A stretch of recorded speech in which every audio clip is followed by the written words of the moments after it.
Kila mtu ana mwanzo wake. Wengine wanaanza kwa connection, wengine wanaanza kwa bahati. Mimi nilianza kwa kamera mkononi, ndoto kubwa na tumaini dogo. Lakini ndani yangu nilijua hii dunia haitaniuliza nilianza na nini. Itanihukumu kwa nilichoacha. Nilikuwa na ndoto ya kuwa director mkubwa, lakini nilikuwa na kitu kimoja: uoga. Uoga wa kushindwa, uoga wa kuchekwa, uoga wa kuanza. Kuna siku nilisema kama sitaanza leo, kesho haitokuja. Nikaanza kushuti video. Ukiwa hustler wa kweli, siku moja utagundua hakuna anayeamini hadi uanze kuwapita au uanze kuwazidi. Mtaani hakuna huruma. Watu wanakupima kwa matokeo, sio jitihada. Lakini mimi nilikuwa na kitu kimoja: consistency.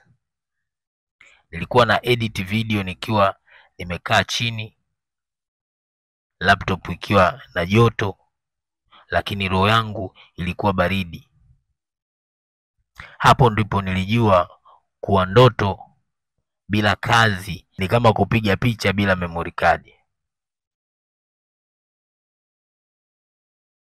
Nilipoteza laptop yangu ya kwanza,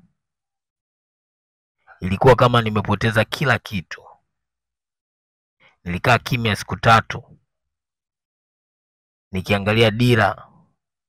Niliwaza kuacha, lakini kuna sauti ndani yangu ilisema, ukilia kwa siku 3 utapoteza miaka 3. Nilijua hustler halisi halali kwenye maumivu anayaandika. Hapo ndipo nilianza kuandika jina langu kwa historia, hata kama hakuna aliyeona. Nilianza peke yangu, nikapata watu. Wengine walikuja kwa tamaa, wengine walikuja kwa wivu. Nilijifunza kitu: hustler ni safari ya upweke kabla ijawa safari ya mafanikio. Kila mtu anataka matokeo, lakini wachache wako tayari kupitia giza. Nilijua niko sahihi kwa sababu kila kitu kilianza kuniumiza zaidi, na maumivu ndio silaha ya wachache. Siku moja nikawa nimechoka, nikaenda barabarani, nikatazama taa za usiku, nikasema, Mungu, kama kweli hii ni njia yangu, nipe ishara. Dakika chache baadaye simu ililia, kazi ndogo ya kuedit. Nilijua hiyo ndio ishara. Na hapa ndipo nilielewa njia ya wachache haianzi na mamilioni, inaanza na maamuzi.